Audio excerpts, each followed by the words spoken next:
Untoasted. Today it is Elizabethtown. I'm Dave Peach, and you are I'm still Dave Meyer, Dave Peach. Hi, Dave. Dave. I gotta ask you a question. Oh, it's off. It's a little bit off mic, Dave. I like off mic. Well, I know we're on YouTube I've read about this. I know now. that it's out there. It's the largest, I believe, media platform in the world. Now, what I want to know is, Dave, is that your bad hand? Can anybody Yes. walk by a back scratcher Right. and not immediately use it? No, not if you can get your hands on it. I mean, if I've got it, I mean, I'm using it right now. Yeah. You know what I mean? This is well, they can ring a bell and salivate. Now, Dave, tell me. Yeah, it is. It is. Ring a bell, and I'll salivate. Now, look at this. Look at this. Like it like that. Look at this. It goes like. Whoa. Okay. Hello. Is that sponsored? Yeah, it is. I'll give them a shout out. Valero here. They make ethanol out of corn. Wow. Well, I tell you what. As opposed to ethanol, I guess that's what you do with that. That's how you make ethanol. Well, I was going to say there may be some backdoor methods, Dave, where people there in their garage are using. But look at that. But I love that thing. First of all, I love the fact that it's retractable. It goes in and out. It's retractable. For you listening on the radio, it's retractable. Right. Okay. So tell me this: I have a tendency to repeat everything too much. It's retractable. Yes. It's retractable. It's retractable. But wait, it's retractable. Dave. Wait a minute. It's retractable. Okay. How about and it comes the one if you're not watching us, it's in a bright blue. Does it come in other colors, Dave? I don't know, but you could use it as a pointer. Right, pointer. Hey, look up here. Look up here. Look up. Look over there. It also looks like that little hand that makes people feel creepy. Because I have the light behind me. Woo! Look at that. Woo! I tell you what, Dave. This visual, this second dimension you've added to the Peachcast. Woo-hoo! We're playing with it this week. Woo-hoo! It's Dave. That's the creepy hand with the retractable creepy hand. Okay. So we did the back scratching bit. We did, and we have a movie to talk about at some point. But Elizabethtown. Yes, that's not far from us. Elizabethtown in Kentucky. Orlando Bloom is 48.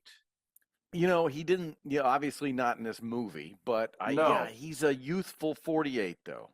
And we when I did the research on this, I found out that Katy Perry's new album, has not done very well. Well, I am. Wait, let me go through this. More, of course. Her tour she's been disappointed or something, and it's not going well for KP. Okay. And apparently, this is causing a strain in their relationship. They have they've been engaged since 2019. Wow, engaged since 2019, Dave. The odds, if Vegas is pushing this one, they're gonna say doesn't seem like a solid bet. Now, I found it more incredible. Okay, is that I did a search on Kirsten Dunst. Yes, Kirsten Dunst. I did a search on Kirsten Dunst. Mm-hmm. Now, in the search, there's a golfer named JJ Spawn. He's in the U.S. Open. He's in the U.S. Open as we record this. Yes. And he is leading after one day. He's leading the U.S. Open. Okay.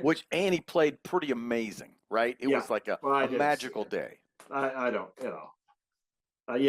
good, because I didn't see it. Okay. So anyway, here we go. Okay.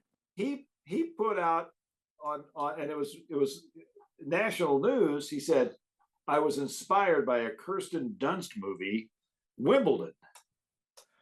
Okay. Can you believe that? And now here we are talking about Elizabethtown today on June 13th, 2025. That's amazing. We are just basically two, whoever the second Bacon brother steps away from the zeitgeist. Now, what I want to know is, yes, there were other people in that Wimbledon movie. He called it the Kirsten Dunst movie. Wow. Okay. Well, I didn't see it, so I can talk confidently about it. No. Was it a Woody Allen movie? No, that's Breakpoint. That's like Breakpoint. That's with Scarlett Johansson. Okay, so see, this is where it happens. This is where it starts, Dave. Yes. You get your Kirstens and your Scarletts and your tennis movies, and there's confusion. Well, we'll talk about it. And I've got my Pilot G207. I like the 07. The 10. I've never done the 5. I've never done the 5.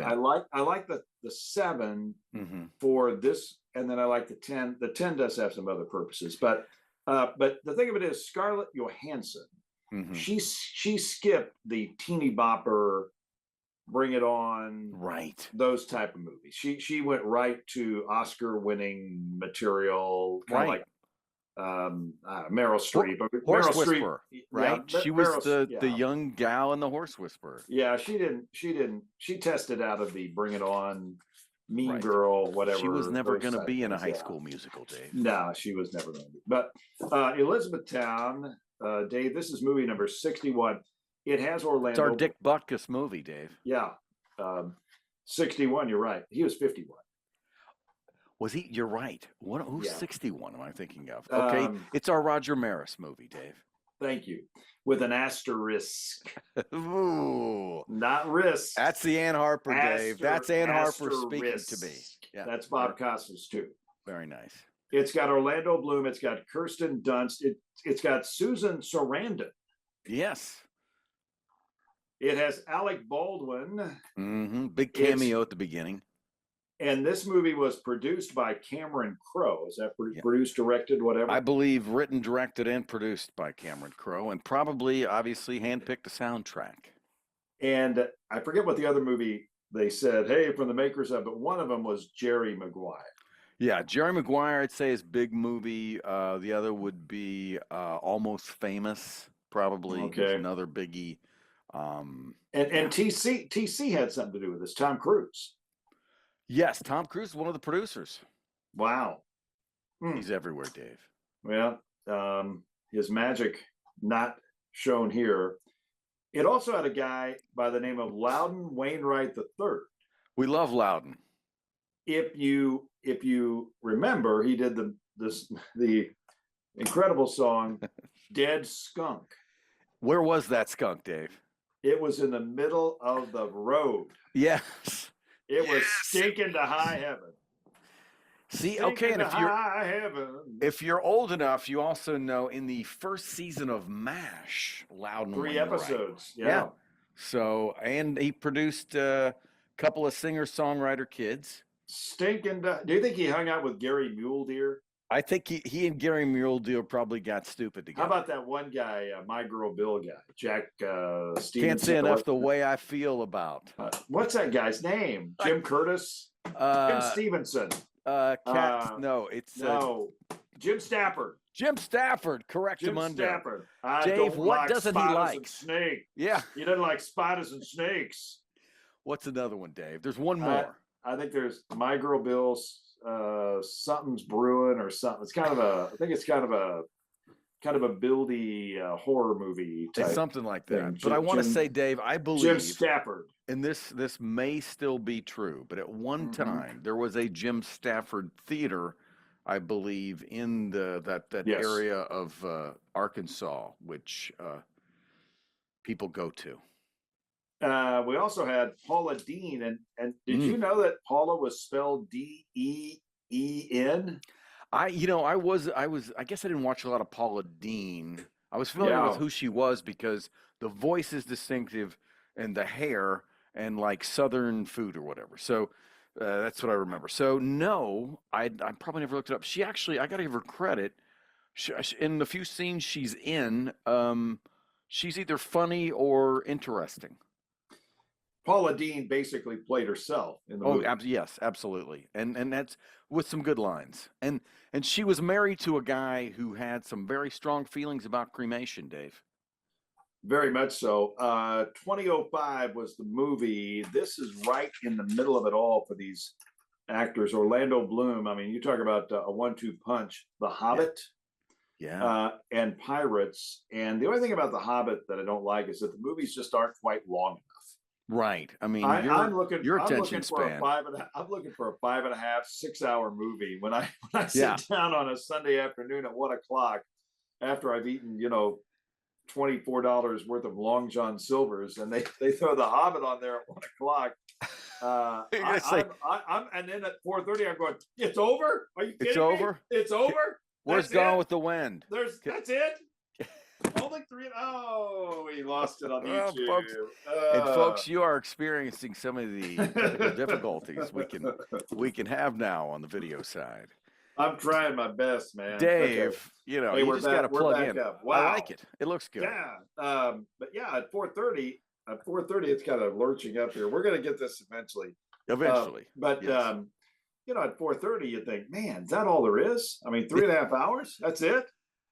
And what do I do now? Felt like commercial. And then they say, oh, there's another one. I go, oh, you're kidding. You got to be kidding me. There's another one? There's another. How many are there? Oh, there are like 3 or 4 of them. I go, what? Are you kidding me? Yeah. You got to be kidding me. Oh, yeah, I know. Dave. There are some people out there that like these movies, and now they hate me because I've done that. They would say, listen, Dave, they weren't even faithful to the book. They should have been 9 hours apiece. Well, what I want to know is, Leonard Nimoy wrote a song, Bilbo Baggins, right? Bilbo Baggins. How did you do that before the movie even came out? Dave, yes. And I think if we could probably get the rights to Bilbo Baggins, because it's probably not a big deal. We could probably play that and analyze it at some point. Bilbo Baggins. When I watch that little video of Bilbo Baggins, I feel uncomfortable for both me today and Leonard, even though he's dead. So, I don't know what to make of it. I don't know what to feel about Bilbo Baggins, Dave. Kirsten Dunst, 43 years old in 2025, and she was in between 2 Spider-Man movies when this came out, 2 and 3. Okay. MJ. That's a pretty good place to be, I would think. Yeah, that's got to be. She had let me say here, fairly famous movie kiss in the lexicon of movie kisses. Oh, the upside down kiss. Yeah. That's right. So I wouldn't. I mean, I'm sure she got some pretty good paydays on Spider-Man 1, 2, 3. Yeah, I would hope those were good gigs, little mailbox money. Did it pretty well. Okay, this is Elizabethtown, 2005. The budget was $45 million. It made $52.2 million. It was not a success. It, obviously you're Orlando Bloom and Kirsten. You're looking for some other type of vehicle to kind of stretch the horizon. I mean, you've done some blockbusters, but you're kind of looking for that. Kind of like with Cruise and Top Gun, he got that Jerry Maguire thing in there, and what was it? You Had Me From Hello and all that stuff. Yeah, I had the feeling in this movie. We'll talk about it. I had a feeling they were trying for some of those You Had Me From Hello lines, and none of them hit. Right. I mean, that whole "we're the substitute people" thing. Right? Yeah, we're the substitute. We're the substitute people. I mean, there were a lot of lines that felt like they were trying to make them lines more than advance kind of plot or get us to know the characters better. But yeah, I don't know. This is one of those movies where I can't help but fall in love with the Claire character. Yes, and know that it wouldn't work, but I also am so drawn to that type of person. The movie starts, and I found out there were some things I saw in the movie that I actually picked up in the trailer. Okay. Because the trailer explained it to me. Okay, we start out with a recall of shoes. I didn't know what that meant. Okay. Right. And then later, oh yeah, I get it now. And he there were a couple things there. Yeah. But he worked for a shoe company. Now, here's where I think the movie kind of starts off on the wrong foot. Okay. If you will. If you will. And that's where we shoe company, is, folks. Wrong foot. Okay. There's a guy named Phil Knight. You might have heard of him. Right. Usually wears sunglasses. Yeah. His name is Phil. Ben played him in the movie. Okay. His name is Phil Knight. He lives in Oregon, right? Or his company is in Oregon. Yeah, Beaverton. It's called Nike. Yes. Here's my phone ringing. Here we go. That's the black line. That's the injury hotline. That's the Hello. injury I'm just kidding. I'm just kidding. It's not the injury hotline. It's not, folks. Don't worry. You can still call the injury hotline and they will answer. Believe me. So there's a guy named Phil Knight. He lives in Oregon and he has a company called Nike. Okay. Yeah, I'm following. People are fairly well known, I think. And this movie starts out, and the guy's working for a shoe company in Oregon. Yes. And his boss is named Phil. Not only that, Dave, you see the helicopter fly over Portland. He's flying over Portland. Come on, man. Very recognizable. I mean, wouldn't you go for his like middle name spelled backwards or something? No, I mean, just throw something out there. I mean, Phil. I mean, you name the boss Phil. Right. It feels like Cameron has met Phil and wasn't impressed and wanted to take a shot. Phil. I mean, call him. I didn't get it. I'm like, man, this is fun. Well, anyway, Orlando Bloom, whose name is Drew. Mm-hmm. So he was somehow put in charge of making this new shoe called Spasmodica. He's like the lead designer of this shoe, which is supposed to be like, I don't know what the next big shoe is, but it sounds like a fairly hyped launch of the leading shoe manufacturer's shoe. It was a disaster and it lost Phil's company nearly $1 billion. 972 million, which must have meant something to somebody. Yeah, it must have. And I would say now that would be 972 in 2005 dollars, right, Dave? Yeah. So if we look at it today, I'm sure it's easily over the 1 billion. So he took out. So the movie begins with our protagonist being a real drain on a company. And then, Dave, what is he going to do next? Well, one, he says goodbye to Jessica Biel. Yeah, or she says goodbye to him, kind of. Jessica Biel and Alec Baldwin were, two of the bigger stars. I mean, as far as the list goes, and they were gone quick.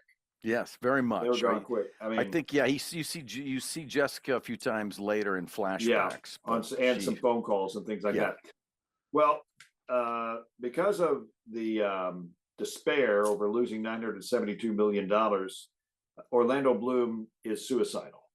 Yes, and looks to be devising a clever way to try to take his own life. I'm going to pick on Orlando a little bit. I think you're allowed, Dave. He's a thin, good-looking guy. The despair. I didn't see the despair on his face. Yeah, I didn't see that. It was almost like a joke. I mean, I should say, he didn't really be taken. It seemed like suicide for him was a little bit.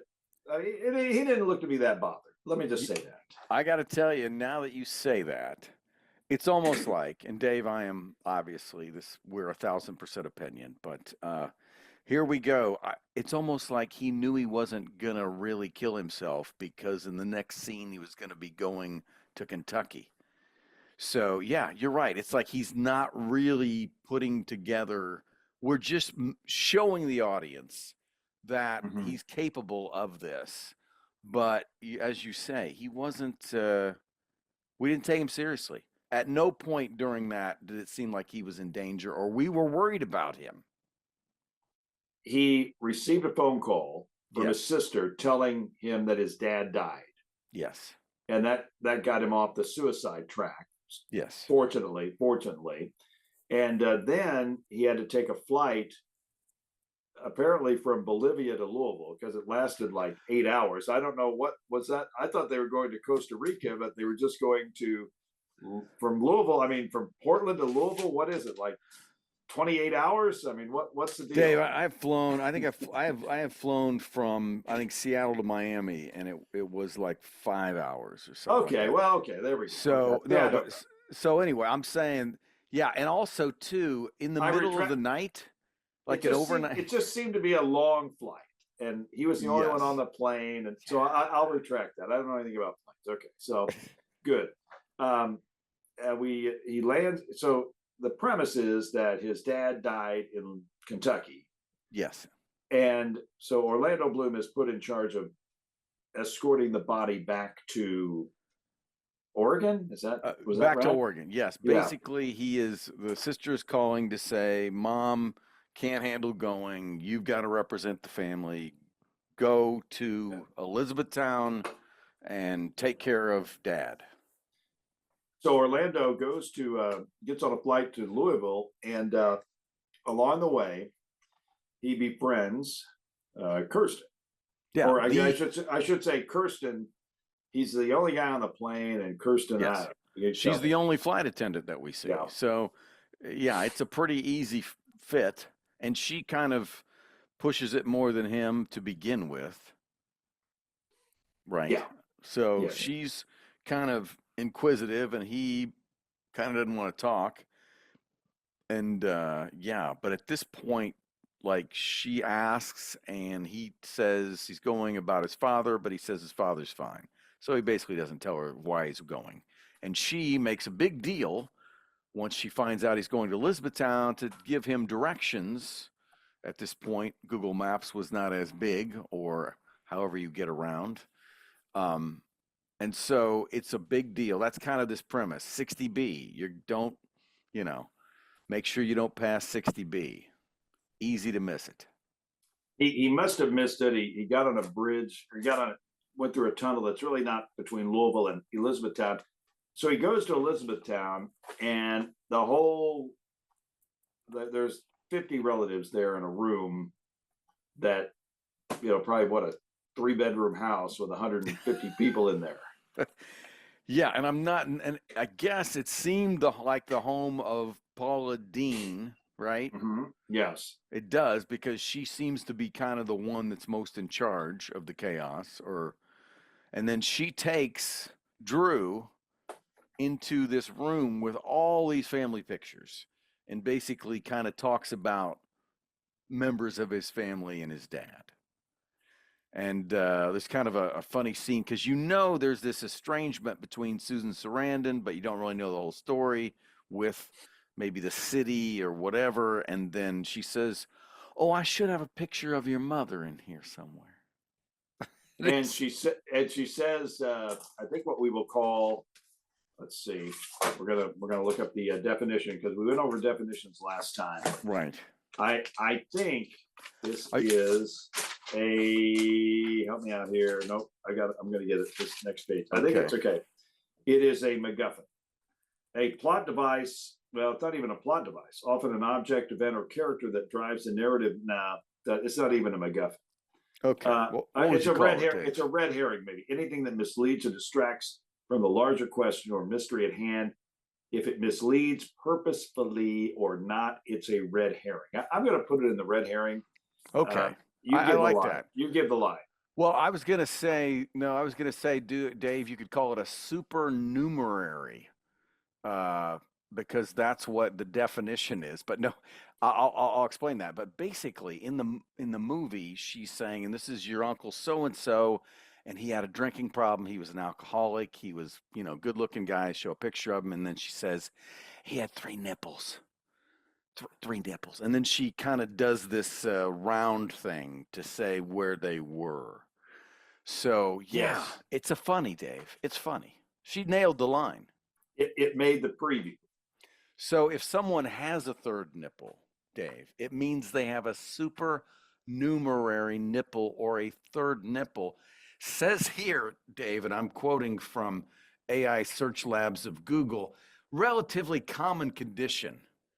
Relatively. And they're usually, Dave, these extras, they're harmless and don't require medical attention. So I hope we're doing that's a little community service right there, buddy. Okay. I think we should keep moving, Dave. I'm so sorry that we dived down. Well, 3 is the magic number. 3 is the magic number, Dave. Okay, so he's in Elizabethtown, but apparently he wants to stay in Louisville. So he drives. He makes the 50-minute commute from Louisville to Elizabethtown. I did make note of that. That you don't want to look that one up. It seemed because there'd be a lot of car time we missed in the movie, Dave. And we see the relatives, and there is kind of a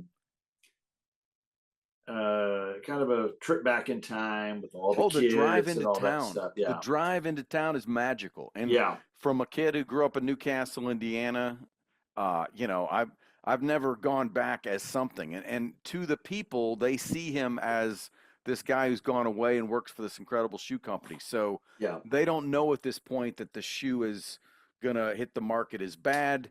So all they know is his father is dead. That's right. They don't know that this thing's a big bomb. Right. The shoe company, the bomb. So he's kind of like, so that kind of played into the movie as well. So he's staying in Louisville. He runs into some people that are Chuck and Cindy, Dave. Chuck and Cindy having a wedding, and that's kind of a side bar of many. There are a few. Yeah. So, well, then it becomes, like I said, kind of a trip back in time with the little kids. Oh, and I was going to say, where did this video come from with the exploding house? Where was that holding? Where was it? I mean, okay. Okay, help me out. Help me out. How does it make sense? I'm gonna try. So this is like the central house that everyone is, the people that are in town, all the relatives, all the friends. After 3-bedroom house with 150 people. So it's chaotic, and all these kids are screaming, and the parents are basically screaming for the fathers, go take care of your kid or whatever. And anyways, our Drew character goes into all this chaos, puts a VCR, no, it was a DVD, I believe, into the machine, and it starts playing this video that's like basically this guy that's like he's a host talking to kids.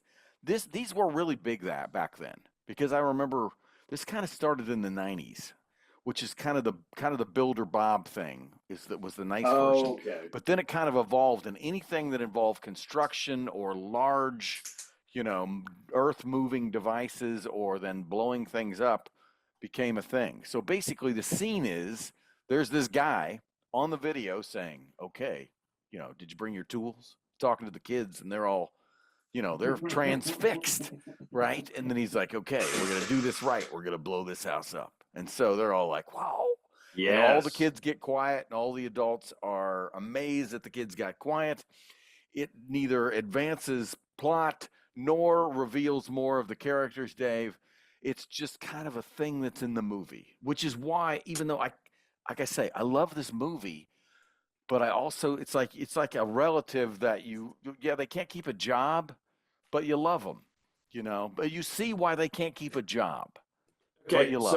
So this was a video that you could go out to the store and buy. Yes, exactly. It was like construction Jim's, blew up thing. Now let's talk about the timing of all this. Okay. Dad dies. Yes. Mom, in how many days, tries to fix the car, takes tap dancing lessons, enrolls in a comedy class, and goes to the bank and wherever. I think she also was cooking. Was there cooking in there? There's cooking. Yeah, she tried cooking. So, I mean, they go to Elizabethtown, and Susan Sarandon and the sister end up going there too. So it kind of, the part about him taking his dad back goes away because that goes away. So how long did Susan Sarandon have to do all that? See, okay. Obviously, I think it had to be within about a 48-hour period. Yes. Yeah. Okay. Now, but this gets into some things, which is towards the end of this movie, it's almost like to round out this character, because there are scenes when you see her and basically all you know is that she's manic. That's all you really know. She's manic. Okay. And she didn't get along with her in-laws. She didn't exactly get along with the in-laws, and she kind of has some issues with maybe Elizabethtown. You come to find out later that that Mitch, who is the father who died, and her husband and Drew's father, was engaged to an Elizabethtown woman or girl at the time when they met. So there was kind of she took Mitch, a prize son and West Point graduate, out. He took him away from Elizabethtown, and there's this whole thing about now he's a California, part of the California part, and he keeps saying we live in Oregon, but kind of a running joke. It was good that they had that woman talk at his funeral, though. Yes, the one that did love him. And then later in the movie, when all hell's breaking loose after there's a fire during Freebird, and we can get to that or not. That feels like one of the things you should see. Yeah. But then you see her stealing the big picture of Mitch and running out, which kind of tied up. But the weird thing on the Susan Sarandon character is there's a scene in the end where they kind of soften her out. She does this nice speech, and then she does this dance. And Dave, I felt like that dance lasted about 10 minutes. I don't know that it did, but it felt like it did. And so part of me is saying, like, I bet they cut out a bunch of scenes that set this up, maybe. I don't know. And then maybe were they contractually bound because she learned this dance to keep the dance could not be cut less than 10 minutes. Okay. I had to get how many tap dancing lessons could she have had in 48 hours? Dave. That's a lot of work. It was a lot of work. And okay, and I got to say too, in doing, the little background for this, Jane Fonda was originally, there's your pilot, there's your 7 right there. Yeah. Jane Fonda was originally slated, Dave, for this role, but had to drop out. Okay. Okay. Well, yeah, I could see. Now, I'll give you some others. Ashton Kutcher was also at one point slotted in for this, as was, they say, Sean William Scott, Colin Hanks, Chris Evans, and James Franco all auditioned. Kutcher was hired, but then they basically didn't think that he and Kirsten Dunst worked together well, and ended up with Mr. Bloom. I'd have to look it up. When did Buck Howard come out compared to this? Ooh, good question. I thought for some reason, I'll try to look that up here, but I want to say Buck Howard I thought was 2005, but I could be. Kind of the same thing. He can look it up. Let's see. Yeah, we did that. This Is Your Life. Let's do something. 2008 is Buck Howard. So Colin Hanks was in that one. So another thing, where does Claire live? I don't think it's clear. I don't think it's clear. And there's also this backstory that she is involved in a relationship with a married man, right? And yet there's a point at the end when Drew questions whether or not he even exists, and she doesn't answer. And his name is Ben. His name is Ben. But Dave, what do you think? Well, okay, here's my thought. Okay. She makes her way to Louisville to stay in the hotel that Drew is staying in. The Brown Hotel, very nice. The Brown Hotel.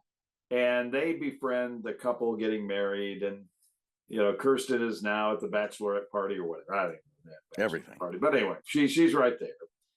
Now, so she doesn't, we're going to say she doesn't live in Louisville?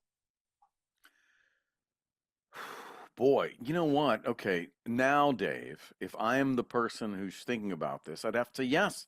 Yes, she's based in Louisville, because that's why it would make sense how well she knew to tell him where to go. Now, she doesn't sound like, but she does try to coach him on how to say Louisville.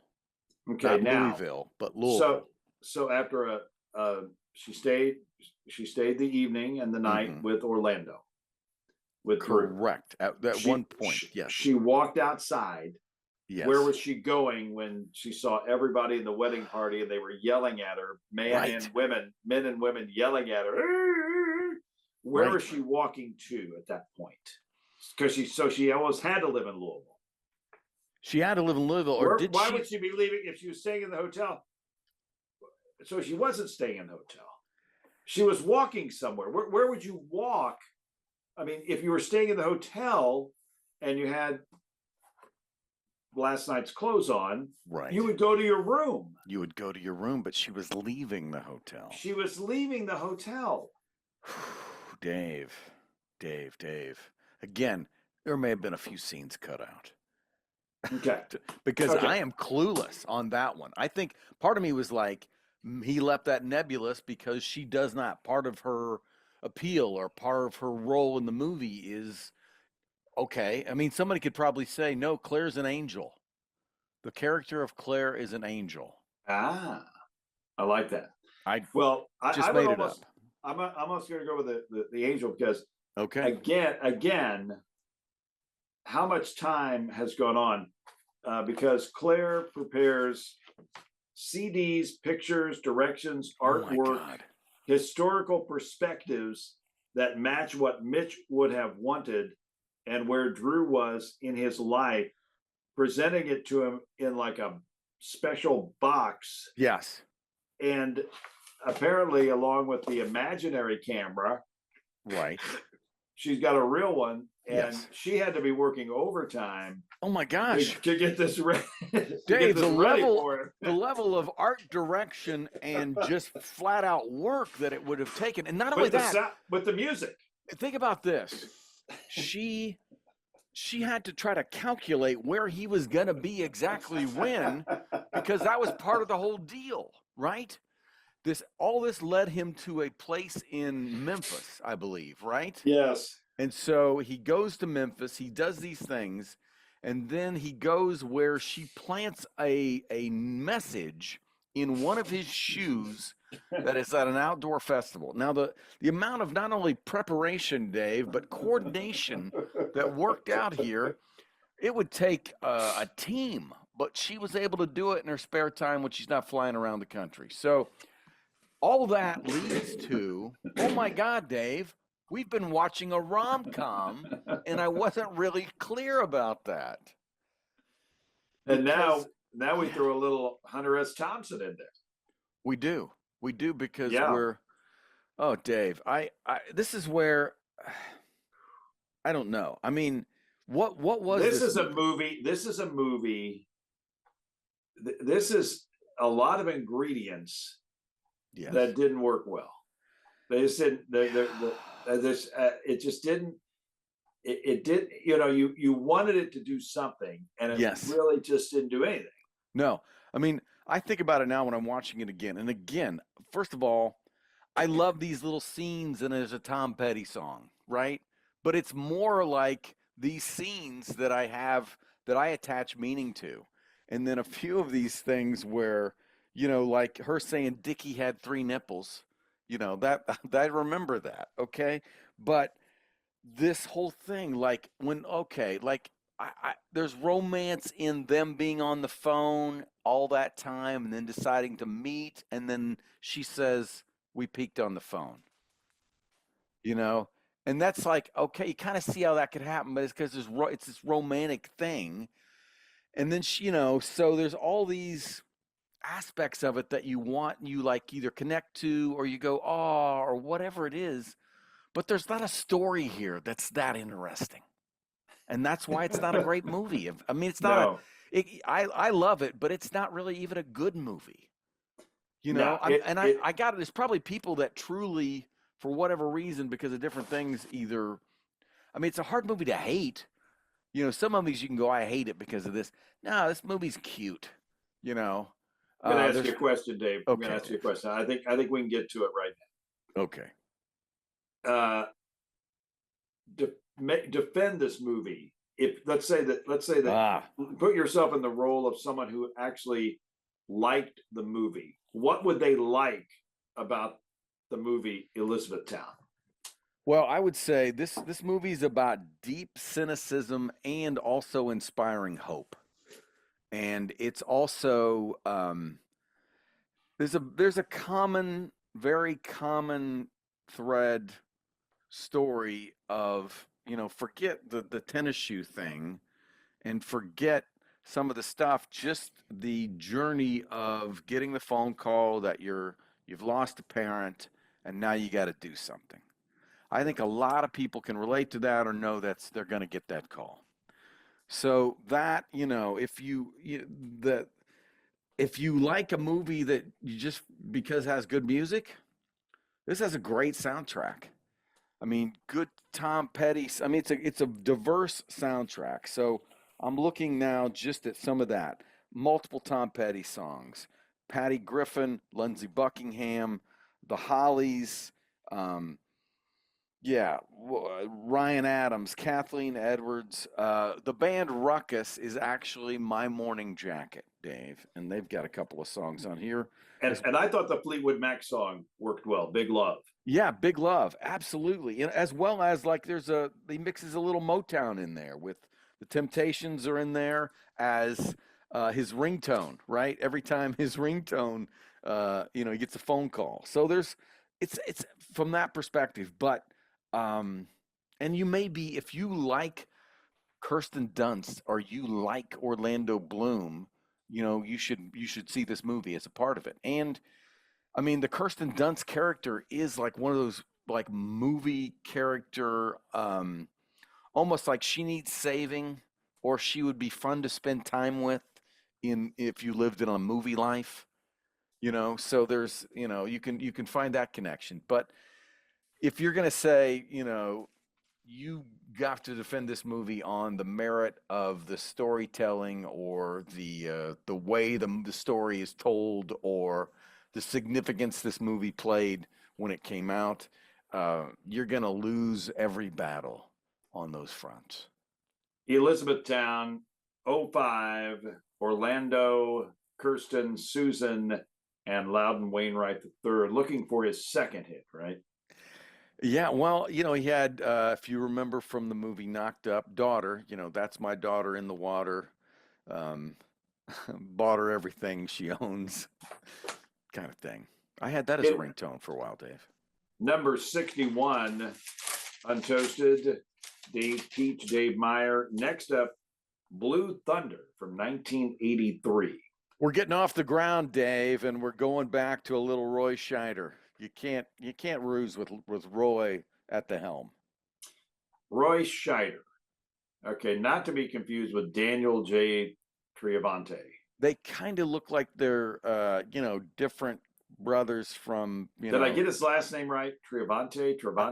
It's close enough for me. Trevante. I think he was on Hill Street Blues about the same time, right? 83. Same time, yes. Yeah. Veronica Hamill's love interest. Roy Scheider. Roy Scheider was in Jaws. Jaws, all that jazz. This was he had a big run in the I'd say early to mid 70s.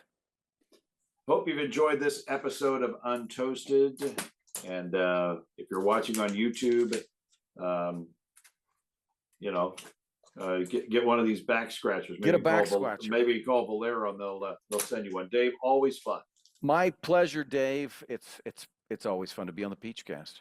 Now, could we come up with an end? Yes. Like a saying, like maybe folding in Untoasted or so we'll work on that.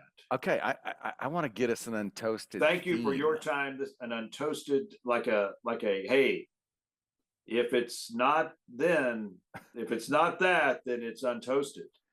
Woo! Yeah. Okay. Come up. We gotta come up with something, Dave. Yeah. We'll try. Okay. For now, that's Untoasted.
Untoasted Selection Show Season 4, or as some people would say, the Season 4 Selection Show.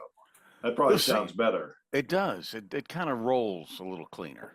I've got a list of movies. Now, I've not seen your list, but I'm going to just go ahead and with my first choice, and it might not necessarily be the next movie. So I'll right. So these can be, we're not talking chronological right now. We will not talk chronological at this point. We're not we will just name movies. So I'm going to, with my number one pick, I'm going to pick a Godzilla movie to be named later. Okay. We will have the official order of the episodes on our next Untoasted. But we're kicking off with a Godzilla movie to be named later. Okay. I like that. Later. Peach. Okay. Can we, as we go, I feel like we can discuss. I owe the Peachcast listeners some kind of explanation, Dave. Why kicking off with Godzilla? Not that we'll kick off the season, but no. Why are we going back to Godzilla, Dave? Well, for me, it's nostalgia. Okay. It's the independent station for us growing up, Channel 4 on an 11:30 showing or at 2:00 on a Sunday afternoon. As I've always talked, I love the clean storylines of Godzilla. Yes. I like the special effects that are not over the top. This will be an early Godzilla movie. I love the music. I love the costumes. I love the scenery. The Godzilla noise. The bridges being taken out with one. So I'm going back to Godzilla. It's good. It makes me feel good. Humor me, and we always have there's always something that's memorable when it comes to Godzilla. Yes. No, I'm totally with you, and I still Channel 4 Godzilla versus the Smog Monster was my first, Dave. Save the Earth. That might be the one we do. Okay, it could. Save the Earth. Save the Earth. And the first Godzilla movie we did where they tell you to turn the radio up as loud as you can to save the world. How did we pick that one? Oh, Dave. It was awesome. That's awesome. Okay, good first pick. Godzilla kicking it off. All right. Now we do have there is a veto. Okay. We could veto, but I don't know if we'll do that. Yeah, let's see where we get to first. And let's get our cup full. We have a coach's challenge. We have a coach's challenge, not necessarily a veto. There is a coach's challenge. There is a coach's challenge. And then what's incredible is that they get to the latter part of the game, they're out of challenges. They're out of challenges. A guy got hit with a crowbar, and it's like they can't challenge. They can't challenge anymore. No, they're out of challenge. Dizzy, Dave. Sorry. He's dizzy. This is not going to work well. A good time to have one of those challenges, but they're flat out of them. So to me, I'm thinking, mid third quarter, offensive foul on Joe Smith. I'm just going to play on because it just seems like late in the game, they always need a challenge. Always. Yeah. Okay. We need to bring it through. We'll have a coach's challenge. We have unlimited coaches challenges in this league. That. Okay. Is it should I go? What am I doing? Go ahead, Dave? You're picking a movie. I'm picking a movie, and this is, I must admit, I want to pick a movie to begin. Not that we begin this with, but a movie that I have not seen all the way through, and I think it's a better movie than I perceive it to be, and yet not one that ever saw it out again. And Dave, that movie is North Dallas 40. That's on my list. I know. 1979. Exactly. Dave, some of these things, we do have similar tastes, Dave. And so, yes, North. I do believe that G.D. Spradlin is the coach. Dave, I was hoping that you were going to bring that up. I know that. I know my Spradlin. Okay, folks, if no other reason. Because I intend to squeeze you. I intend to squeeze you. I use that a lot in the sales world here. It's a good little motivational drop. When I'm making a radio deal and somebody's getting a little bit antsy, I intend to squeeze you. And you've done well at the Tropicana. Yeah, the way he says it, and the Tropicana. But I do intend to squeeze you. Oh, Dave. I'm going to talk. I must say, I'm going to talk pretty frank. Maybe more frankly than you're used to. Yes. Oh, did he Dave. not know that this guy just offed like 5 people in New York? Oh, no, that's Godfather. Let's go ahead. He wasn't afraid. He was not afraid of anyway. But go ahead. But he's in this movie, North Dallas 40. G.D. Spradlin. G.D. Spradlin, I believe he won the first Lifetime Achievement Award, didn't he? Yeah, we gave it to him. Yeah, we gave it to him, Dave. He so good, Dave, and but perfect for this season. And I don't, of course, I assume he's the coach, right? I don't recall. I think he is. Yeah. Okay. I think he is. Okay, Dave, it's your choice, my friend. You're on the clock.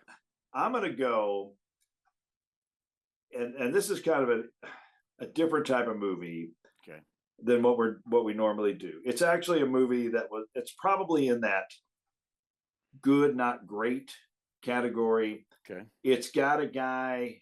I'm almost 100% sure we've never had a movie with him. I'm going to go Mr. Saturday Night. Oh, 1992. Yeah. Billy Crystal. Not When Harry Met Sally, and not. Yeah. The other what's the one with Jack Palance? City Slickers. But I'm going to go Mr. Saturday Night. Okay. I think his name was Buddy. I don't know. Yes. No, I recall this movie. I don't think I saw it in the theater, but I'm pretty sure it was a rental. And possibly for me, it was the first time I saw Billy Crystal in a fully formed, not just comedic role, I would say. He's got to get into that second phase of his career. And for some reason, I want to say the guy who plays his brother, David Paymer, was possibly nominated for something for this. I believe he was up for an Academy Award. Okay. Much the same as Martin Landau and Ed Wood, or Ed Wood playing Bela Lugosi. Yeah. Occasionally we have some Oscars. So no, Dave, I like Mr. Saturday Night as a pick. That's a strong pick. It's you're right. It's not if even people that are probably Billy Crystal fans, it's probably not their big thing. But not their go-to. Not their go-to. But it is. He was, brought up kind of in that world, and I happened to see him do his Broadway play about I think it was called 700 Sundays. That was about time spent with his dad. And a lot of it was like just basically entertaining his dad was the way. So, Mr. Saturday Night, Dave, I like it. Number 3, you're on the clock. Ooh. We can check off Plan 9 from Outer Space. We already did that one. Dave, okay. In this episode, go ahead. In this episode, and I've got to look up now because I'm not sure I know. Okay, 2003. That's the year. Okay, Dave, and this movie is called. Well, it's something that I don't know. A low budget movie, but with some very recognizable people. From 2003, with William H. Macy, Alec Baldwin. Okay. And a supporting. We did an Alec Baldwin movie. Wasn't he with Kevin Bacon in? Yes. Yeah. In She's Having a Baby. Yeah. Exactly. Go ahead. This is called, Dave, The Cooler. The Cooler. The Cooler, Dave. Alec Baldwin runs like a small casino that's not on the Strip in Vegas. And it's William H. Macy plays a guy who they basically send to tables because he's unlucky, and he changes the dynamic of winners. And he is employed by the casino. So it's an interesting premise kind of story. So is he trying to, like, if somebody's hot, he tries to make them cold? Yeah, the cooler. The Cooler. Thus the Cooler. Wow. You can't get anything by me. But it's you cannot get anything by me. It's a movie that I think I saw one time a long time ago on a DVD. and it was intense, and it's worth a relook. The Cooler 2003. I'm going to go quick on my next pick, and it is. I mean, we're going to go back to I'm not sure what I didn't look up the year. I don't have the year listed. 1973. Okay. 1973. James Franciscus is in the title role. Okay. I okay. You're interested right now. I'm listening. Right? I'm dialed in. I can't remember ever watching this movie. Okay, good. I know that it's one of the oddest movies ever made. Okay, one of the oddest movies ever made. I think so that's a different. I would put it in the odd category. Okay. I'm going to go 1973. Jonathan Livingston Seagull. Oh my. Okay, good. Because Dave, that was like one of those. Okay, first of all, Neil Diamond, right? Yes. Neil Diamond was on the soundtrack, and I remember I was not really a pop culture consumer at great levels in 1973, but Jonathan Livingston Seagull was a real thing. But I don't remember. It was a book, right? It was a book. It was a movie. It was I don't know, but I didn't know. Was it about a bird? I didn't know what. So Dave, we're going to find out. I'm excited. I can't wait. See, that's part of the Untoasted, is that a lot of times we don't know much about these movies. I mean, you would not know that Melora Hardin and Gene Hackman were champion ice dancers until you watched the movie Absolute Power, and that's some of the things that we discover along the way. Along the way. Well, Dave, okay, I'm going to just let that Melora Gene Hackman thing go away. I thought maybe you'd follow up with a volley, but no, Dave, I tell a kill shot, man. No. I'm done. Dave, I was excited by that scene. I could watch it over and over, and for me to follow up, it says too much about me, Dave. I just want what is it? AI or whatever? What is it? AI voice? Is that what we're talking about? Yeah, the AI voice. Dick Button to describe it. Yeah. Oh no, that'd be awesome. Let's get Jim McKay and Dick Button to describe what's going on in front of us on that one. See, Dave, I'd play that on. I'd put that on a loop and just over and over again, and then I would save up my money and I would get AI to animate little Jim McKay, and Dick Button heads. Make their mouths move, and that would be my pet project for the next year. Dave. You've got the next pick. I've got the next pick. I'm on the clock. I'm in this 2000 and weird thing, and this is also on your. It's on your list. Melora Hardin. Melora Hardin. She was. Somebody just came in, and somebody in the comment section. What is this? Hardin. What is this?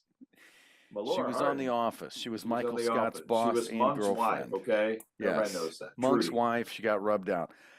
I'm going with one also on your list, and also because of music and because of proximity, and because when you think of Cameron Crowe, this is not the movie you think of, Dave, and that is what movie? I've got a Cameron Crowe movie on here. You do, Dave. Did you know that? You didn't. Oh man. I'm gonna feed it back to you right now. A Simple Favor? Elizabethtown, my friend. Oh, Elizabethtown. I gotcha. It is a simple movie. There's some aspects to it that remind me of Newcastle, Indiana, and it has got an incredible soundtrack.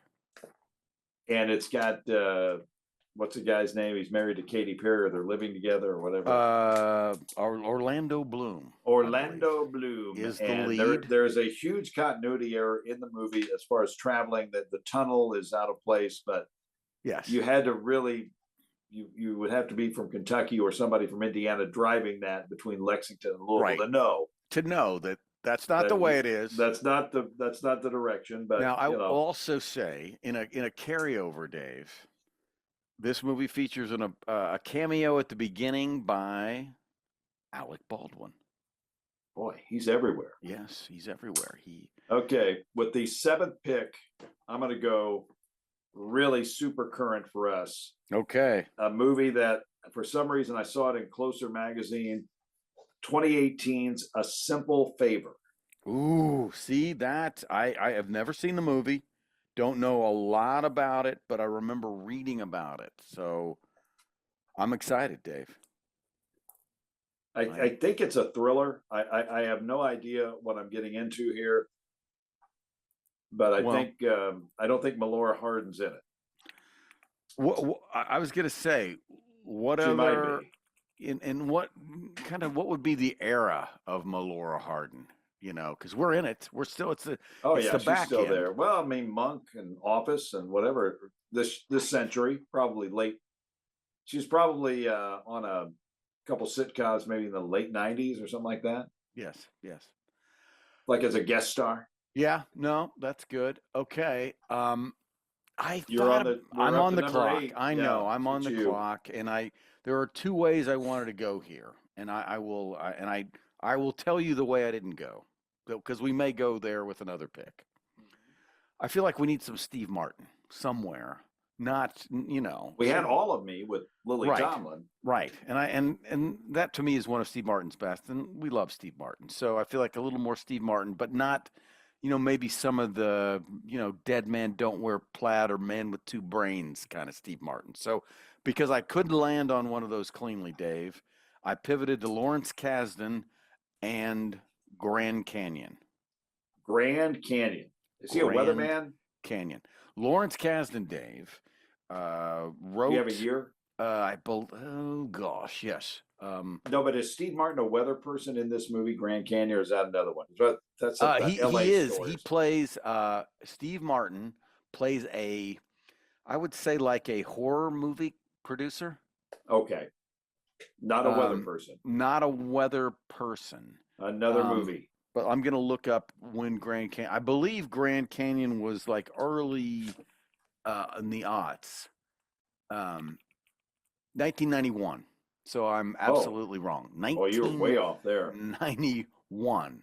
Yeah, but Steve Danny Glover, Kevin Kline, Steve Martin, Mary McDonald, Alfre Woodard. Anyway, Grand Canyon, Dave. With the 9th pick, I'm going to pick our first Kevin Costner movie, the 2014 classic Draft Day. Oh, yes. A big cast, Dave. Big cast. Oh, my. Dennis Leary as a coach. Oh, yeah. Right? Coach Pam. You've got Roger Goodell. Yeah, that great line. What's the line, Okay, Dave? okay. Costner says they're evaluating a player. Looks like Tarzan, plays like Jane. Yeah. Okay. And then Coach Pam, Dennis Leary, fires back. I've got 47 Tarzans in that locker room. I could use a Jane. Oh, God. I don't even know what that means. Yeah. I could use a Jane. What does that mean, Dave? Probably. I mean, how dated is it from 2014 to equate Jane in a non-athletic light, but it was 2014 kids. We didn't know what we were talking about. We were trying. We were just Jennifer Garner and a ton. I mean, his mom is like Ellen Burstyn or something like that. Or wow, yeah, I think it is. Yeah, yeah. There's some kind of No, there's all sorts of people that are lurking about, and his ex-wife is. It's just like it goes on. It goes on and on. It goes on and on as far as the people that they put into this movie, and then you've got, of course, our man Rich Eisen and Chris Berman and all those. It's a solid, and somehow, and I'm not sure, maybe based on the timing of when it came out, but it feels like it's a movie that a lot of people have seen, but not a lot of people have seen or saw in the theater. Like, and it's got. I mean, there's just so many. The cast is incredible. Right. Yeah. No, it's good. It's a solid. It's a good one to talk about. And Dave, as we head toward the fall, it'll be a good selection. I mean, it's got Chadwick Boseman in it, for goodness sakes. Okay. Right. I mean, unbelievable. And Ellen Burstyn is Sonny's mother, and his wife is like Rosanna Arquette or something like that. Anyway, go ahead. Yeah. No. That's a good one. Good choice, Dave. Good choice. His former wife is Rosanna Arquette. I'm sorry, Jennifer Gardner is his love interest at current time. Ellen Burstyn's his mom. Oh yeah, they throw them all in there, folks. They're all in there, Dave. Oh, okay. And Frank Langella is the team owner. And right. He says, make a splash, Sonny. People pay to get wet. Or people get either way. Yeah. No, he wears an expensive I've suit. Seen Draft Day. I've seen Draft Day so many times. I can't. So at this point, I'm going to stop talking about it. And I'm going to let you make the 10th pick in our movie draft. All right. Well, I've moved. I'm trying to get us into something that I have not seen, but something that we can, I don't know, from an era and for a specific reason. And so it's like, okay, I pick eras. Graduated from high school in '83. Like, okay, I think I saw a lot of movies from that year, but one of the movies that I did not see that was talked up, and the reason it was talked up is this was like the first time they used a certain kind of mount in shooting aerial footage. So people on YouTube can see me look at the computer probably in a weird way. I'm sorry, people on YouTube, yeah. But Dave, before there was Top Gun, there was not that I'm paying attention. Oh wait a minute. Say that. I'm sorry. It's okay, Dave. It's Friday and I've been at this a long time. We're punchy people. Okay, no, the movie we're talking about is Blue Thunder. Roy Scheider, 1983.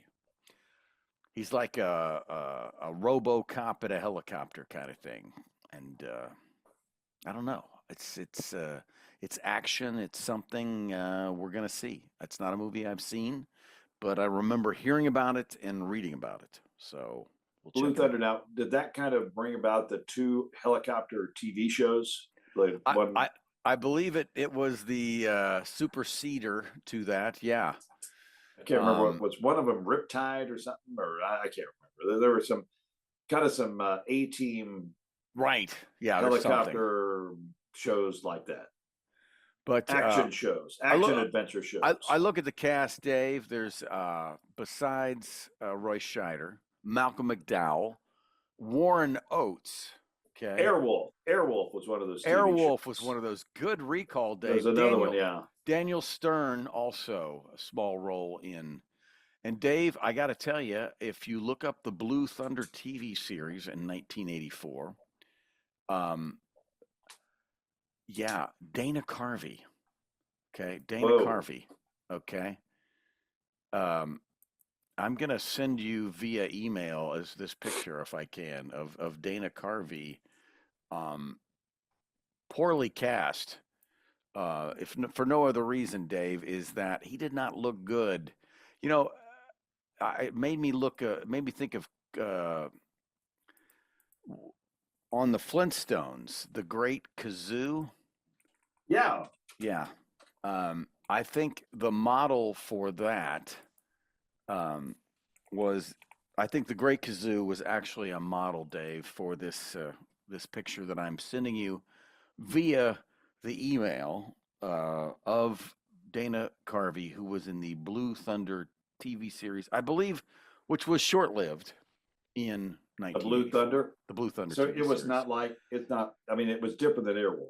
It was different from Airwolf, but they clearly, this was the movie, you know, I don't think they got Roy Scheider in the TV show, but maybe they did. I don't know. I'll have to look up more of the TV show. But the fact that Dana Carvey was in this was just, I don't know. It's weird, Dave. It's weird.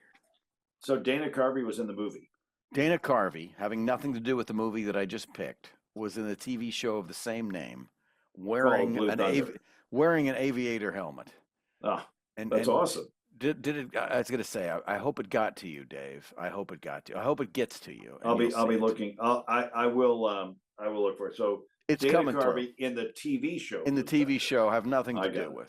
But we're going to find out, Dave, about Blue Thunder, the movie.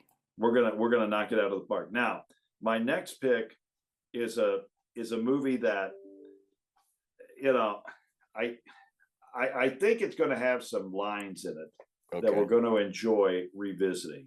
Okay. It's a movie with Tom Cruise. Okay. It is Cocktail, 1988. Brian Brown, right? Australian. Yes. Elizabeth Shue, I believe. Oh yeah, she was kind of like She was the it girl at the time. She was with the other girl, the other lady that we've talked about all the time. She was in Back to the Future. Leah Thompson. Leah Thompson. Your heartthrob. Christine in the City. What is Caroline in the City? Caroline in the City. Cocktail, the 11th pick. You've got number 12. Well, Dave, we've talked about this movie, and it is, I don't know if it's an appropriate pick, but it's a close to the heart pick with some good actors who were, at the time, I don't think any of them had much name recognition or had done much. But I remember this was a big deal because this was the first movie that I knew of that had anything to do with Indiana. And that movie, Dave, is Breaking Away. And it was on my list, and I appreciate you picking that one. Breaking Away, 1979. You talk about Untoasted with Hoosiers and Rudy. Not many people talk about Breaking Away.